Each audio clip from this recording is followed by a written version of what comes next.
வணக்கம். இப்போ தான் நான் கல்கி படம் பார்த்துட்டு வரேன். என்னை பொறுத்தவரையிலும் நான் அதில் ஒரு சில மணித்துளிகள் நிமிஷங்கள் தான் நான் இந்த படத்தில் வரேன். எனக்கு இனி வேலை தொடங்கிறது பார்ட் 2ல் தான்.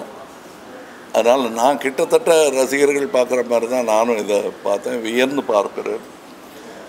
உலக என்டர்டெயின்மெண்ட் அதை நோக்கி இந்திய சினிமா நகர்ந்து கொண்டிருக்கிறது என்பதற்கான பல அடையாளங்கள் சமீப காலங்களாக வந்து கொண்டிருக்கின்றன. அவற்றில் ஒன்று நாக் அஸ்வின் அவர்களின் கல்கி என்று நான் நினைக்கிறேன். ஏன்னா நம்மளுடைய ஆயுதங்கள் ரொம்ப கையால் செய்த ஆயுதங்களாக இருந்தாலும் அதோடைய வலிமை உலகம் பூரா பேசப்படும் என்பதற்கு அடையாளமாக சயின்ஸ் ஃபிக்ஷன், மித்தாலஜி எல்லாத்தையும் கலந்து எந்த அளவுக்கு அது எம்பாரஸ்மெண்ட் இல்லாமல், மத சார்பும் ரொம்ப இல்லாமல் அதை ரொம்ப கிளவராக பண்ணியிருக்காங்க.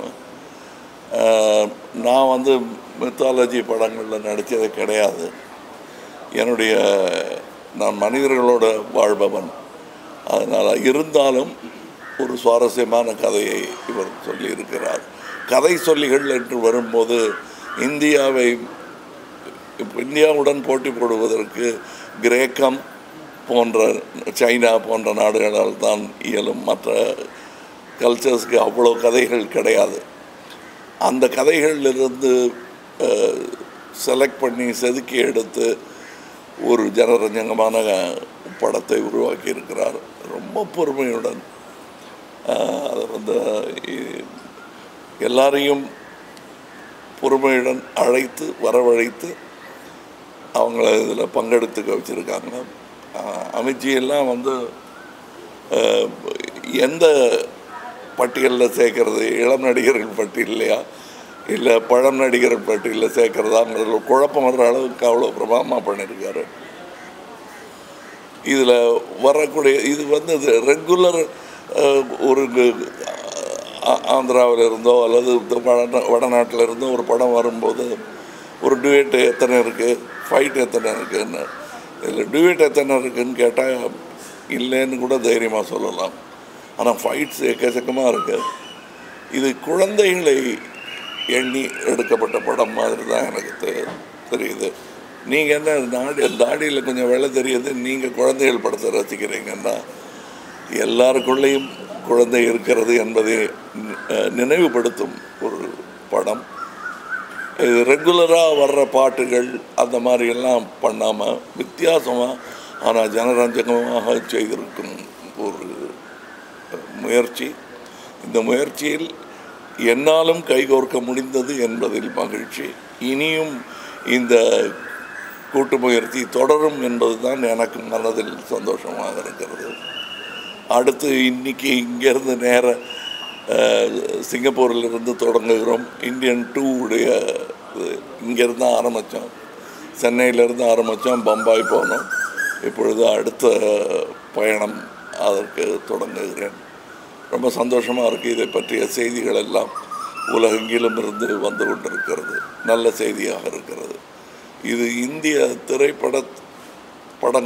திரைப்பட தொழில் அதற்கே வலு சேர்க்கும் என்று நான் நம்புகிறேன், ஆசைப்படுகிறேன். ஆடியன்ஸோட ஃபீட்பேக் ரொம்பவே ஆச்சரியமாக இருக்குது சார். ஸ்க்ரீன் பிளே பற்றி பேசுகிறாங்க, ஃபர்ஸ்ட் ஹாஃபில் இதையே வச்சாங்க சொல்லி பேசுகிறாங்க. ஆடியன்ஸோட ஃபீட்பேக் நாங்க தேட்டரா போய் ரிவ்யூ சொல்லுங்க, நீங்க சொல்லுங்க. அப்போ ஃபீட்பேக் ரொம்பவே சூப்பரா இருக்கு. ஸ்கிரீன் பிளே பத்தி பேசுறாங்க, டெக்னிக்கல்ஸ் பத்தி பேசுறாங்க. இந்த மூவி இன்னொரு படத்தோட ஒரு சில சாயல் இருக்குன்னு சொல்லி பேசுறாங்க. ஸோ இது ஆடியன்ஸோட நாலேஜ் நீங்க எப்படி சார் பாக்குறீங்க? இல்ல ஆடியன்ஸுக்கு தெரியாதுன்னு சொல்றது, ஜனங்கள் இப்படித்தான் சொல்றதெல்லாம் இயலாதவரின் கூற்று. அது நான் சொல்லவே மாட்டேன். இதெல்லாம் புரியாது, நம்ம மக்களுக்கு இதெல்லாம் புரியாதுன்னு சொல்கிறது. அது எப்படி பாட்டு இல்லாத ஒரு ஜேம்ஸ் பாண்ட் படத்தை கூட்டமாக போய் பார்த்துட்டு வர்றாங்க.